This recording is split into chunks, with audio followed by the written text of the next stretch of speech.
Welcome, everyone, to today's ACEI webinar on So You Think You Are Diverse, Examining Your Institution's Diversity and Inclusion Practice. My name is Jasmine Saidi-Keenert, and I'm the founder and president of ACEI. If you're new to ACEI, allow me to briefly provide you with an introduction to who we are and what we do. ACEI was established in 1994. We're based in California, and we have been providing international credential evaluation assistance to schools, colleges, universities, regulatory bodies, and professional boards and employers nationwide and internationally. ACEI is a charter and endorsed member of the Association of International Credential Evaluators, which is a leading professional association based in the U.S. and recognized by the U.S. Department of Education. The association screens and endorses organizations providing international credential evaluation services and sets standards and best practices for our profession. ACEI is also a member of ACRO and NAFSA, AIEA, EAIE, NAGAP, and also a signatory on the Groningen Declaration Network. Today's webinar presentation is brought to you by ACEI's Global Consulting Group, which is a division of ACEI that serves to help our institutional and organizational clients, as well as individuals in middle and upper management, to achieve their goals while helping them solve operational or tactical related issues that they might be encountering. The webinar is being recorded and the link will be shared with you within 48 hours. All attendees on the webinar will be placed on mute.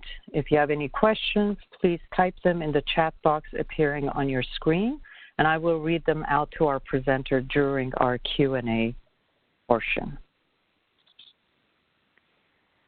There is a lot of pressure on universities today to be diverse and inclusive in their student body, just in terms of race, but also gender, sexual orientation, age, ethnicity, social class, national origin, and more. According to Peterson's, the educational services company, diversity means that the campus is viewed as a welcoming environment for anyone who wants to apply. Having an inclusive mission at an educational institution says something progressive and important about their campus, that they value diversity and will allow their students to express themselves as they see fit. It is therefore my great pleasure to have with us today my dear colleague Kathleen Hyland, who recently joined ACEI's consulting group as its diversity specialist. I have known Kathleen for over 2 decades, and I can say with full confidence that she walks the walk and talks the talk. Kathleen is a true champion of social justice and equity. Her passion for diversity and inclusion began as a young girl growing up in a very multicultural Cambridge, Massachusetts. Her formal career began as an undergraduate at the University of California, Santa Cruz, where she studied community studies with a focus on anti-bias. She completed her field study with the National Conference for Community and Justice, then the National Conference of Christians and Jews, and wrote an addendum to their anti-bias curriculum, The Green Circle Goes Home. Later, in 2003, she served in the Peace Corps in Moldova as an English teacher, after which she worked in international education management with ELS education centers for 14 years. Never one to do things chronologically, in 2017, Kathleen began her master's program as a Peace Corps fellow at the Middlebury Institute of International Studies in international education management with an emphasis on diversity and inclusion. So without further ado, I turn the mic over to Kathleen Hyland. Thank you, Jasmine, for that introduction. Can everyone hear me? I don't know if there's a way to wave or somebody, but yes. I am so happy to be consulting with ACEI on diversity and inclusion and to have this opportunity to present to you all today. So I want to thank you for coming. I want to start with something that has been weighing on me recently as I do this work and research in this industry. And it may be something that you relate to or think about. Why do we need another white person telling us to diversify? I was talking to a friend recently who is in international education as well and looking for her next gig. And she mentioned that someone had told her that nobody wants to hire a white person for diversity and inclusion jobs. So I want to tell you why it's important that yet another white cisgender person is talking to you about diversity and inclusion. As Jasmine mentioned, it's my passion. My whole life, I have worked to try to end racism and biases in any way I could through my undergraduate studies, volunteer work, in general conversation, or any time I witnessed a form of bias. So I have this passion. What else should I do with it? But one other really important reason is that all communities need allies. So white cisgender people, in whatever way they deem best for themselves, should ally themselves with as many underrepresented groups as possible. We need to work together on this, and as long as there is continued racism and biases against certain communities, I will be an ally, and a loud one. And I hope you will be too. So speaking of racism and bias, I want to share a story of something that happened to me only last week. I was brushing the snow off of my car when a man passed by offering to help. He asked what I was doing at the library, and I told him that I was working on a webinar on diversity and inclusion. Then we talked about California. We both lived there. Florida, we both lived there. He still does in the winter. And Maine, where we both now reside. After we were done, he invited me for tea.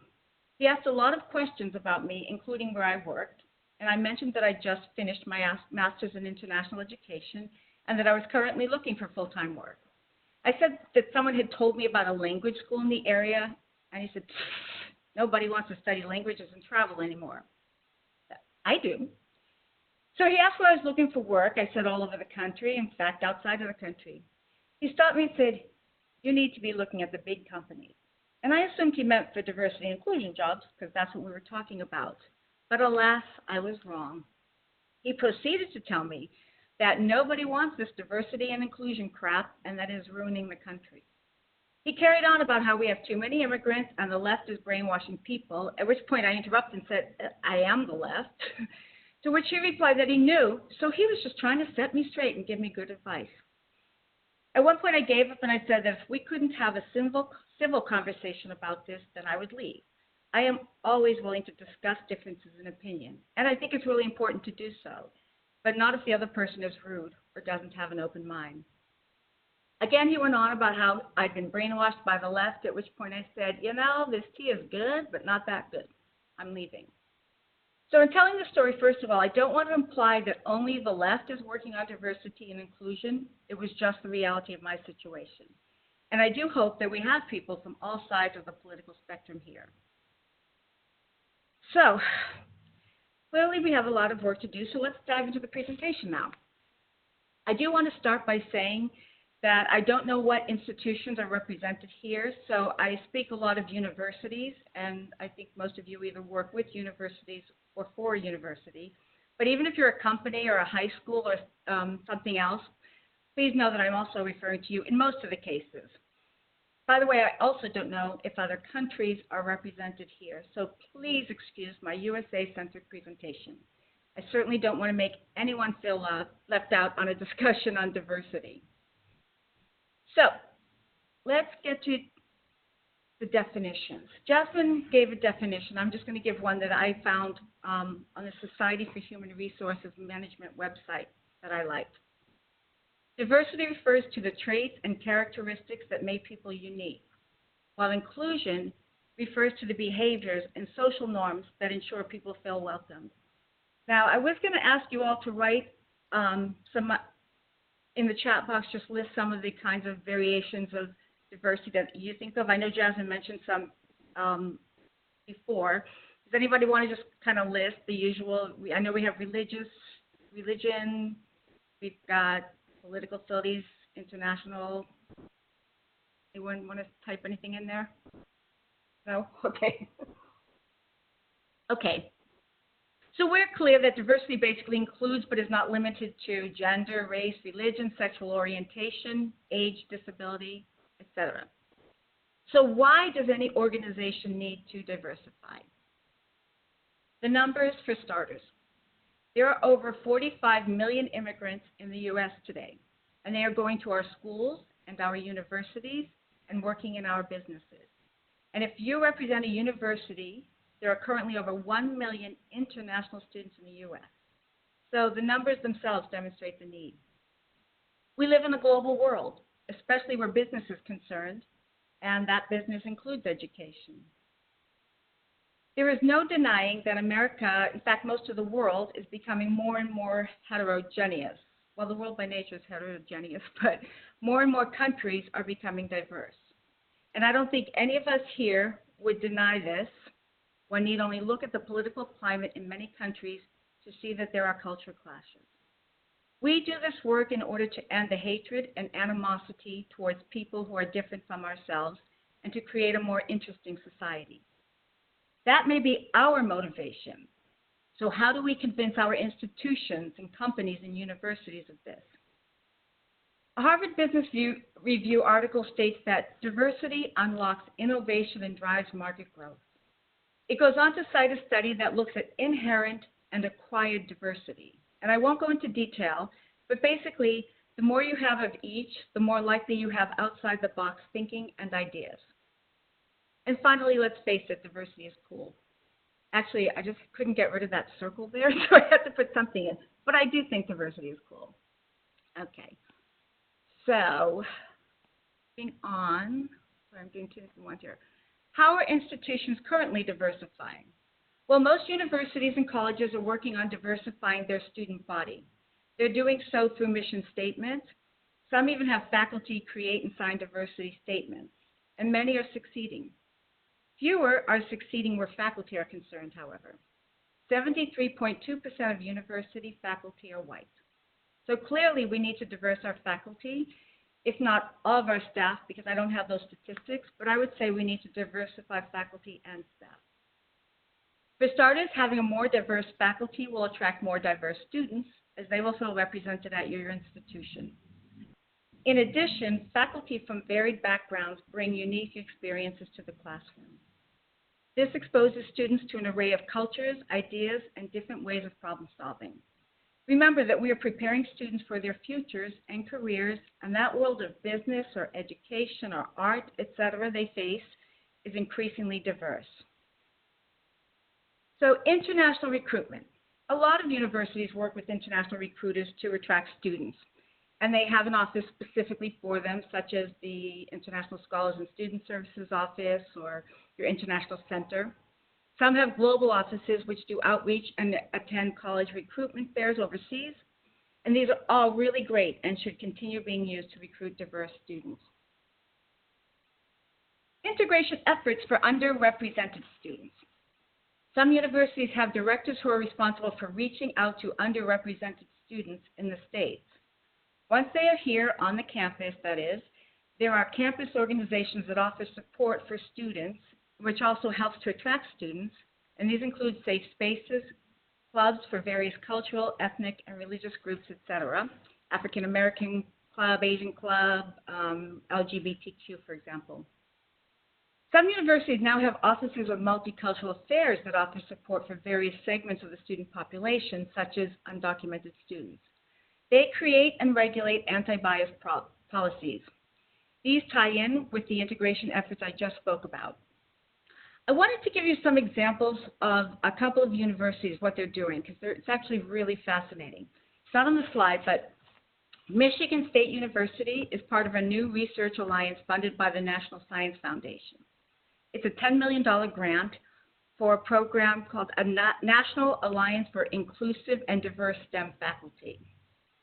Virginia Tech has a residence called Mosaico, with 9 language houses, including one that's English for non-native English speakers, plus one intercultural where students can practice that language and culture together. They have deep controversial discussions on cultural differences. They have shared cooking events where they teach each other how to cook the foods from their countries. It's really quite impressive. And finally, the University of Cincinnati, which is a winner of the HEED Award, which is the Higher Education in Excellence and Diversity, has something called a Don't Cancel class. It offers an alternative educational experience with discipline-specific workshops. When faculty are, say, away at conferences or doing research, it allows the students to experience learning about diversity, equity, and inclusion in an interesting, engaging way. They also have something called Next Lives Here. It's a project for innovation by intentionally engaging people and the contribution of diverse ideas. So you can see the very different ways these three universities are looking at diversifying. It's not just about going to fairs and recruiting new students, although those are still very good ways to do so. Those are just some examples. I implore you to look at them and find others. So moving on, how should you be diversifying? For starters, make a list of the stakeholders. They are or need to be your allies, and you must know who they are. I've listed some here: parents, boards, faculty, deans, the community itself, and of course, your students. And make sure they include anyone who wants or needs to see change and those who can make those changes happen. Make a list of all the people in these positions who could be your allies, who will help raise money or meet with the board, or who is on the board that can convince the other board members of your needs.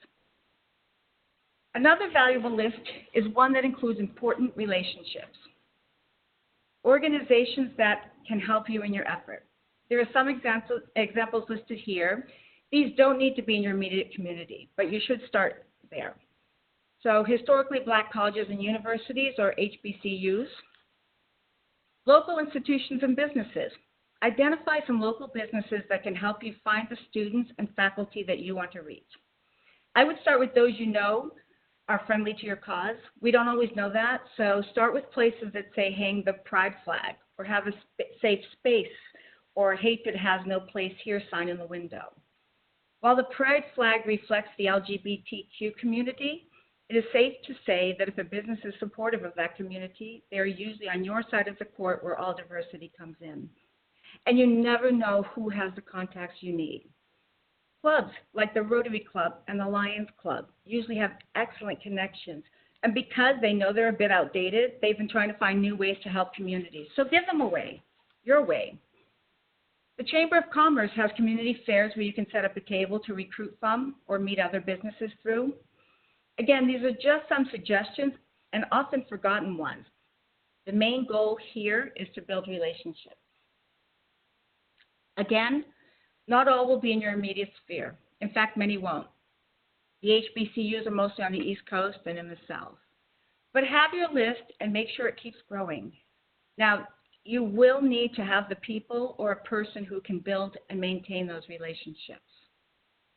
Last but not least, and it may be an obvious one, and one that your organization is probably already doing, as many are, fight for your training, for your department, for your office and staff, training they need on things like multiculturalism, diversity, sexual harassment, LGBTQ issues, etc. This can be done through online training modules, guest trainers or speakers from within or without of your organization, or through sending staff to companies that offer these kinds of trainings. All of these have expenses attached to them, but not only can training help you in your mission of diversifying, it can help your organization be proactive in terms of risk management, thus avoiding lawsuits and problems in the future. If you can show the numbers to your superiors, or if you're the one making the decision, have those numbers ready, the numbers that demonstrate how much universities who have suits brought against them would have saved if they'd invested in training. We often know the myriad ways that diversifying helps students, but do we ever think about the benefits to the institution? For example, fewer discrimination claims. The Starbucks example comes to mind. Think of the revenue they lost in having to close all of their stores to train all of their employees instead of having such a policy and training issues in place upon employment. There are many benefits to being proactive when it comes to training on such issues, and these can save your institutions a lot of money. Now, for universities in particular, it's good to have a diversity policy in place outlining the legal means for diversifying. It's important to know which laws are in place surrounding diversifying faculty, what factors in such as is your school public or private, Do they accept federal funding? Is there a history of discrimination? All of these factor into legal cases. So you can sell staff training and guest speakers as a risk management strategy because it's a very good one and it helps to avert negative publicity. So moving on, let's talk about how to be inclusive. So now you're reaching out and hoping to get students from all kinds of backgrounds, or you already have them, but you want to be sure that they're really feeling at home with you. Well, the best way to do that is to start even before diversifying. But I know life doesn't work that way, so let's talk about some other things. The very first and most important thing we need to do, in fact, it's the most important, it's to look at ourselves. And I don't mean your institution, but you yourself, and locate your own biases. We need to really look at ourselves. Do we ever tell jokes that we wouldn't tell in another company? Do we ever use words or terminology that we wouldn't use in another company? And I'm going to give you a personal example. I've used the term white trash before, probably many times, and never thought twice about it until I heard a report on NPR by a PhD candidate doing her thesis on the people of Appalachia. What led her to study this area of America resulted from conversation at a party she attended in New York City with all of her woke and multicultural friends. Someone said something about white trash, and it made her take a step back. She thought to herself, how woke are we that we don't ever use terms deemed offensive by a group of people, such as the N-word or retarded or other outdated and derogatory terms? We don't say those words, but we say white trash, and we mean to talk about a group of socioeconomically underprivileged, maybe even deprived people. So clearly I no longer use that term anymore, but I want you to think about your own biases and think of them often and watch for them. We need to be as evolved as we hope to make our institutions. And we will make mistakes, but we will apologize and learn and move on. So speaking of moving on, let's look at the slide now. If you are not ready to meet these students where they are when they come to you, then you will face opposition and they will not feel welcomed. For example, are your bathrooms gender neutral and wheelchair accessible? Now, we already talked about campus clubs, and that's not really something you can do before you have several of the demographic on campus. But keep it in mind, as it's also an area of inclusion.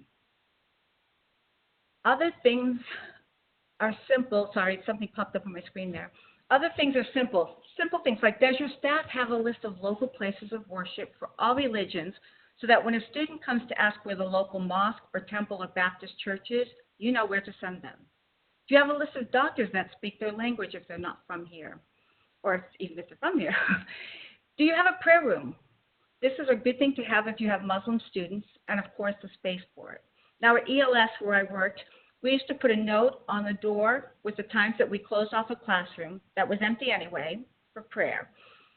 Have some prayer rugs on hand. Maybe in the international office this is possible. And again, I know that these aren't always logistically possible, but I'm just giving you some ideas and things to think about. Does your cafeteria serve halal, vegetarian, kosher food? Now, I know elementary schools can't do that. They have one menu, but many universities have some really great selections of food. So maybe this is one way that you can show diversity at your school. And this was in the news recently, so you've probably heard there are pros and cons about it, but it's something to think about. What role does your international office play? Do their events represent your students' cultures? And I'm talking about international nights, fairs, the movies they show, etc. And again, I guess we'll always come back to staff training. Do you currently have sensitivity training for staff? Talked about it earlier, but I'm stressing it because it's also important to inclusivity. What holidays do students and staff get off? Do you celebrate Columbus Day, or do you celebrate Indigenous Peoples Day? Do you recognize Hanukkah and Kwanzaa, or just Christmas? Who are your guest speakers and what do they look like?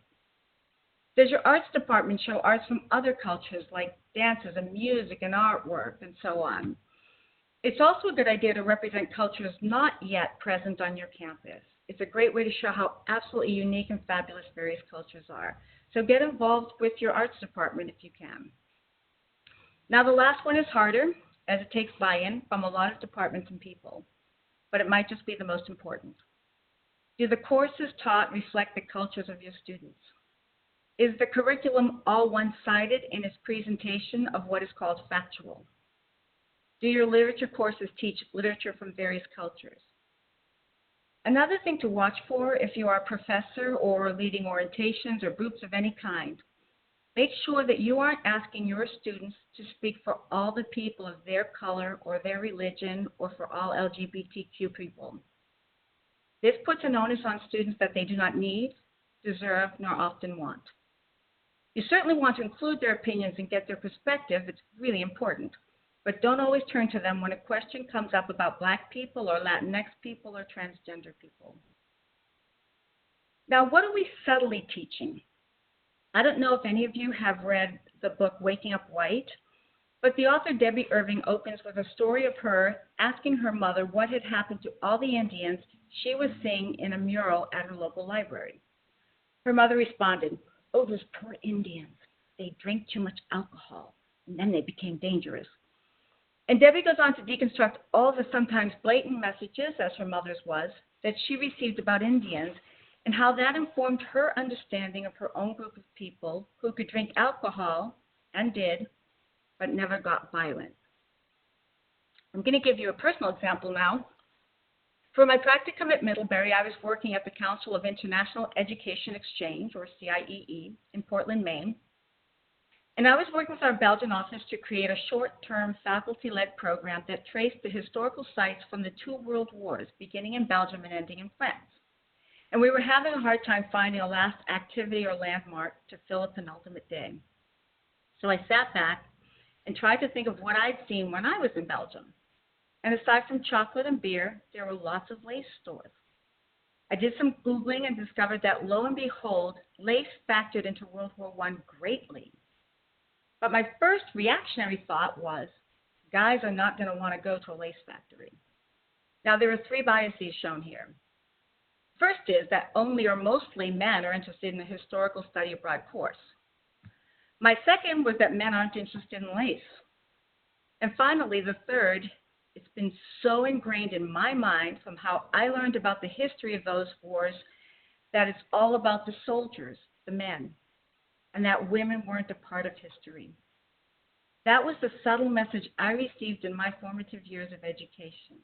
So be very mindful of the subtle messages you're giving, whether a teacher or an advisor or whatever your role is. And finally, key to inclusion is to have these systems in place sooner rather than later. For example, you can't accept students in wheelchairs if you have no elevators or ramps leading to your classrooms, dining hall, residence, bathrooms, right? Be ready to meet your students where they are when they come to you. So moving on, let me find the slide here. Sorry. Oh, no, we're not there. Recruiting and retaining a more diverse student body. You want your students to stay once they're there, right? And that's part of the whole inclusivity thing. So I know I said this already. It's on everyone's minds, and most institutions are doing a good job of this. But there is still more you can do to diversify your organization. And there is much more that we need to do.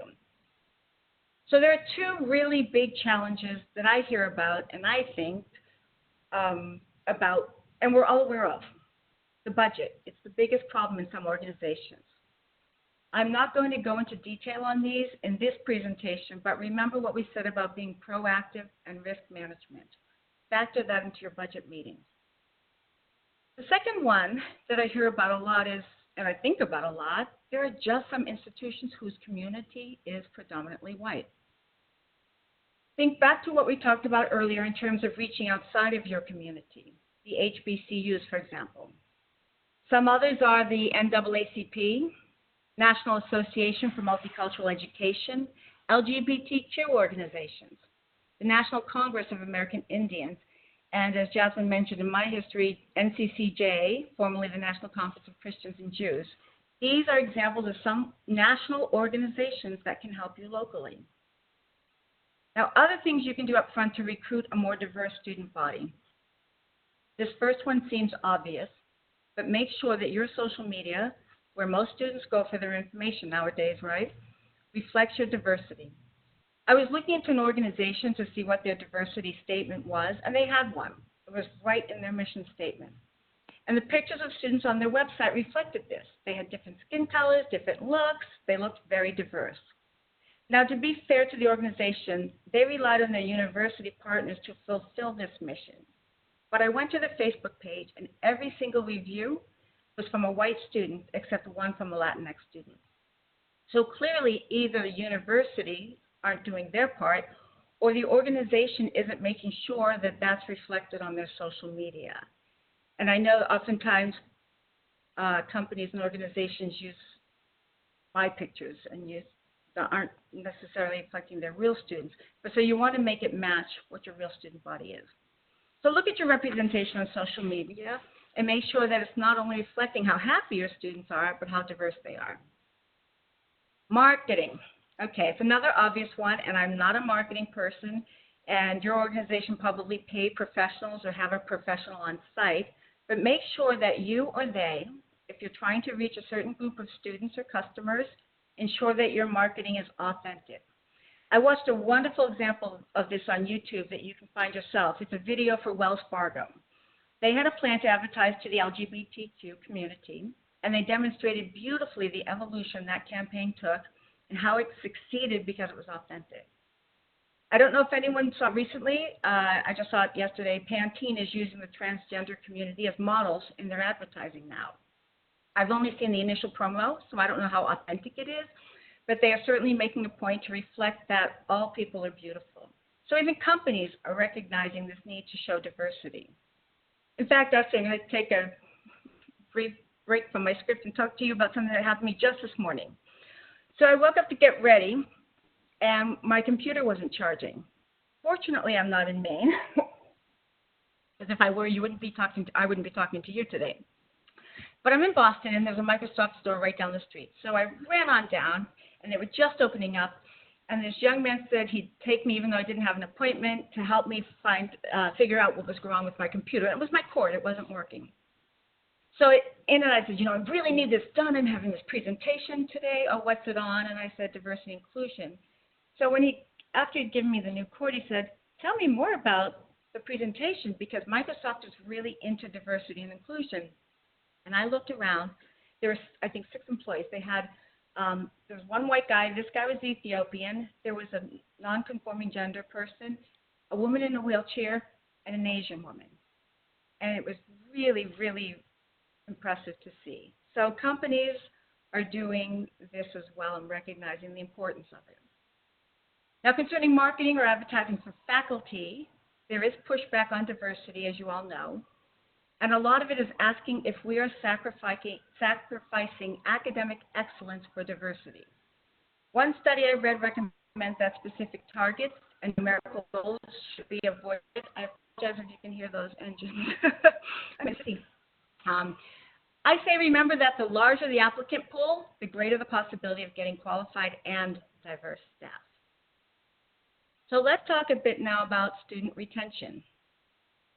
As mentioned in the last slide, you must have support services for your students.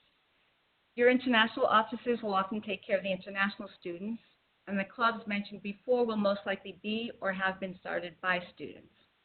So let's talk about counseling centers. Counseling centers are really important, and with a diverse population, you'll definitely want a diverse staff working in them. And you'll want counselors who have student development theory backgrounds in critical race theory, information working on low income or first-generation students, and those that know how to counsel LGBTQ community, and much more. I didn't give you all the examples, but you want a staff that is informed and also reflects what your students, or you're hoping your students are represented, because they need to be able to go to those counselors and feel like they understand them. So, especially nowadays, because we realize how much stress is on students that they're experiencing in college. So finally, don't forget that multicultural isn't the only group that brings diversity. There are many that aren't recognized visually, such as the aforementioned low income, first generation, those with disabilities that aren't recognizable to the eye, and many, many, many more. So we're nearing the end of the presentation, and I want to make it a little interactive. I want to share a story about my niece who posted something on Facebook that she witnessed. She lives in Missouri, and the photo attached was of the, I don't know what to call it. I'm going to call it a gas dispensing unit. It was ripped off completely, and the nozzle was still attached to her tank. She was so upset by what had happened that she took off with the nozzle in the car and pulled the whole, just ripped it right off. So the story is, she went inside to pay, and before her in line was a black man purchasing beer. The clerk asked for his ID, which he handed over. She then said that she had seen him with someone outside, and in order for her to sell the beer to him, she would also have to see his license. The men complied, only she accused the other of having a fake ID and refused to sell the beer. So when my niece got outside, she apologized to the men, saying she was so sorry they had to go through that. And they said to her, "Don't worry, we're used to it." I don't know about you, but I don't want to live in a world where people are used to being rejected, denied their very rights. In fact, on the way to the Microsoft store this morning, I ran out. I just grabbed my coat and purse, and I ran out, and I got on the trolley, and I pulled out my Charlie card, if you're Bostonian, Charlie card, and didn't have enough money. It was 5 cents short. And so the man asked me if I had change. I said, "No, I don't have change." And then he said, "What about dollars?" I said, "I have dollars. Can I give you dollars?" And we tried to put them in, but it wouldn't accept it. And finally he said, "It's okay. You're covered." And I have to say, I couldn't help wondering if I were either a different color or not dressed in this. I had this beautiful coat on. Had I, what might I have experienced? And I want us to think this way. Not all the time, we'd be depressed, but we really just have to start looking at what people experience. So I want to make it a little interactive, and I was going to ask if anyone had witnessed what my niece, or was my niece in that situation, aside from not ripping the whole gas dispensing unit off. What things might you have done? Anyone want to jump in there? Come on. Jasmine, what might you have done?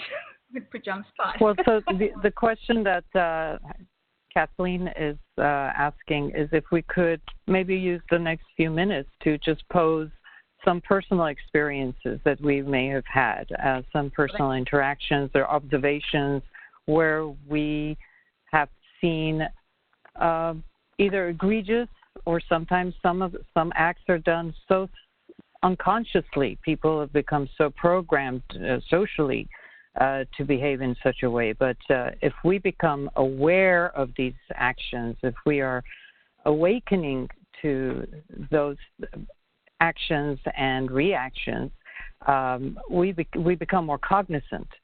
So I think what we'd love to hear is maybe just take advantage of these few minutes that we have and share with us quickly, if you can, in the chat box, some personal experiences where you may have even stepped in and come to the defense of another individual or a situation where you may have self-corrected.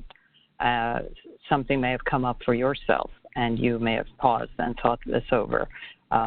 We won't identify you if you don't wish to be identified, but it's just something that we'd love to hear, so that I think we need to feel comfortable that we can have this sort of dialogue amongst ourselves. If we can't have this discussion amongst ourselves, we can't really take this to the next step. Thank you, Jen. Thank you. There's a lovely comment here from one of our attendees, Prasna, and it says, "I would have done the same," which is feel uncomfortable but not address the staff member and talk to the person privately with empathy. Thank you. I feel I probably would have done the same as well. I've been told that I'm quite a non-confrontationalist person, so I probably would not have gone in and had a face-off with the woman, the vendor. But thank you, Jasmine. Can you all hear me? Because I'm, as you know, the opposite, and Laura Sipple seems done exactly what I was thinking I would do. Either have bought them the beer, explain to the clerk where that was wrong. That's not the law. She doesn't need to check everyone's ID, challenging the clerk. These are great comments. I'm starting to read them on many people. Oh, I like this one. Steve Brinson, many people see a group of Black, Latinx, Native American people, for example, in a restaurant, store, etc., and assume they are all together. Please consider that they may not all be together, right? We do not assume this with Caucasian people. That's great, thank you. How to approach an office that is only focused on type of group and not all of groups. Angelica, could you expound on that?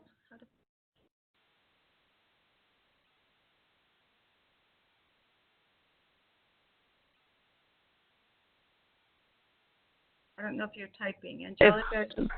If I may jump in, Kathleen, something that is personal for me is the issue of accents. And I find that this occurs a lot more here in the United States than I've experienced when I'm traveling overseas. And it happens almost before you can even say, hi, my name is. If somebody hears you speaking, the first question I've been asked a lot of times is, oh, where are you from? And I find that so disturbing, and it's my personal trigger. And why do I feel that way? I've lived in the United States for most of my life. I migrated here when I was in my early teens, and prior to this I lived in England. So I have this kind of a hybrid accent. English was not my native tongue, but I'm proud to say I speak more than one language. I speak 5 languages. So for me to be kind of pigeonholed but immediately because I sound a little different always puts me on the defensive. And it's something that I've learned to kind of tame. But what I find is even if I say when someone asks me this question, where are you from?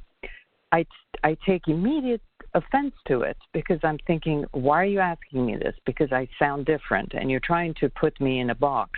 And so what I've learned to say is, what are you interested in knowing? Are you interested in knowing my nationality, my ethnicity, my country of birth? I mean, what are you getting at here? Because people don't seem to ask that question of others who kind of sound the same. So this has been my learning curve and how to come to terms with that. And I still don't know. It's still a trigger for me because it makes me feel as though I'm being differentiated and compartmentalized.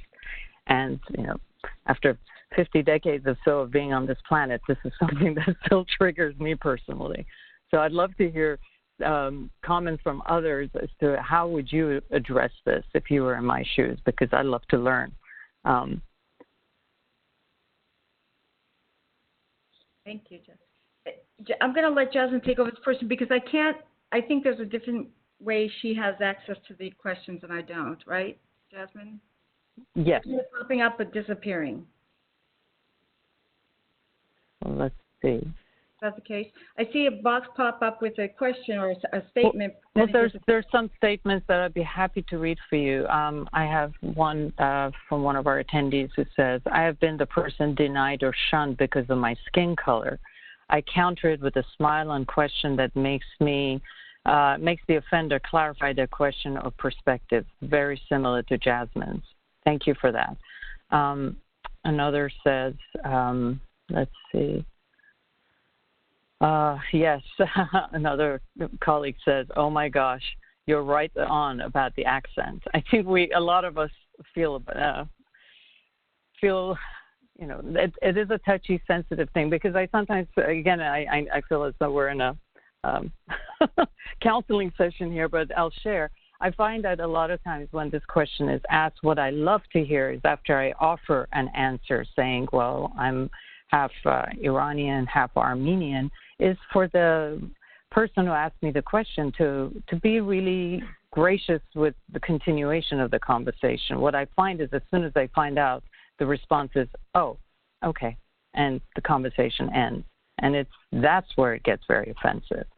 I would rather love to hear someone say, oh, I love Persian cinema, or I love Armenian food, or can you tell me where I can get this or that? I mean, show some interest that the conversation doesn't seem so, in my opinion, just coming from a position of either ignorance or bias.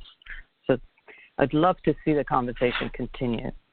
Someone else? Questions? Let me read this other caption here. Sure.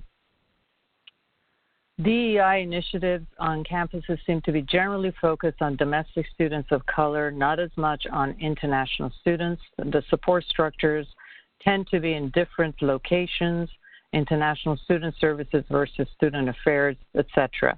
It's important to look at the whole support structure. Experiences of Chinese-born and U.S.-born Chinese students will be different, and we would be addressing that. Thank you. Yes, thank you. Let's see if there's further comments. Accents, yes. This is another. Americans don't think they have accents. I'm a white immigrant from the UK, and I find I am often stereotyped.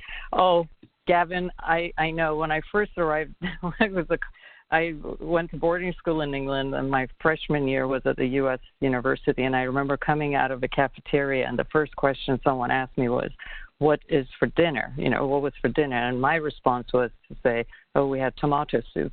And immediately my accent was kind of the target of their ridicule or laughter or whatever. And I made it a point to tone down my kind of the British accent in which my English training was based on and kind of make it more Americanized. But now, as you can probably hear me, it's neither here nor there. It's some bizarre hybrid of me. So, yes, I totally relate with what Gavin has said. He said, and I find I am often stereotyped, though largely in positive ways that don't really impact me beyond some imposter syndrome. People ask me where I'm from on an almost daily basis and frequently try to guess or attempt to imitate my accent, which is quite bizarre. Yes, I can totally empathize with you on that.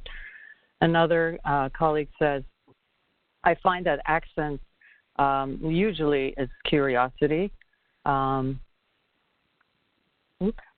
I don't get it in the USA, obviously, but abroad I always have people asking me where I am from. And another colleague said, many faculty and staff members always refer to international students at our campus as your students. And I remind them of the impact and potential damage of grouping the university students who happen to be international in such a way. This is such a great observation and comment. Thank you, Michael Ziadat. Yes, and number two, he continues, there is such a lack of diversity in international education professionals and leadership, race, LGBTQIA, and nationality, etc. So I posted a disruptive article for NAFTA's newsletter, Rainbow SIG, that addressed the barriers that the LGBTQIA and people of color face in the field. And three, I was asked in a job interview if my time management as an Arab was up to par. Wow. Jeez. Okay. Wow. The interviewer was joking and thought it was appropriate since we are in the international education field. It was horrible. Yes. There's so many incredible stories that you're sharing with us. We still have time, and if you'd allow me, Kathleen, I'll read a few more for our audience.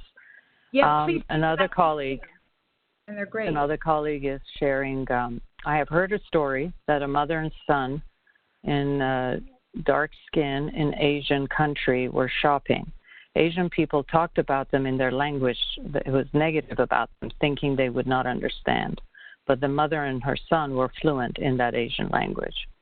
I can share a similar story that one of our senior evaluators who is of Chinese ancestry, she was living in South Korea with her son. Not only did she find that because of her Chinese ancestry, she was discriminated in many which ways, whether she was standing in line, she was the last person that was assisted by vendors, but her son, who has autism, they were ostracized by the neighborhood. She found it incredibly difficult to live there. Her husband had been based there. He was with the military. So the stories that she would share with me were really painful. So this is a global issue. We cannot just simply, micro it as to being a U.S. issue. This sort of lack of cultural understanding of the other is a phenomena that has existed in our world for centuries through domination and other things. But we're looking at it, as Kathleen said, from our U.S.-centric point of view. I guess we start first cleaning our own home before we can clean the vast neighborhood. Let's see if there's any further. Thank you, everybody. Your comments here, your sharing of your personal stories are incredibly wonderful and deeply appreciated. Another colleague says, ignorance is true. My daughter is often asked if she is mixed, as she is fair-skinned and speaks Spanish. We live in San Antonio. When people learn she is not mixed, as she is Black, they always seem confused as to why she knows another language. Not sure how this perspective can be overcome. Wow. Yeah. Yeah. Well, there's a question here, Kathleen. This question is there any academic support or support services or initiatives that particularly support student success of international students? I found that international students need support when they are on academic probation, suspension, or dismissed, but there's no official resource for them in many campuses. Are you aware of this, or any of our colleagues who are on this call with us? Are you aware of any academic support services or initiatives that assist and give support to the students' success, particularly the international student contingency? So when they're,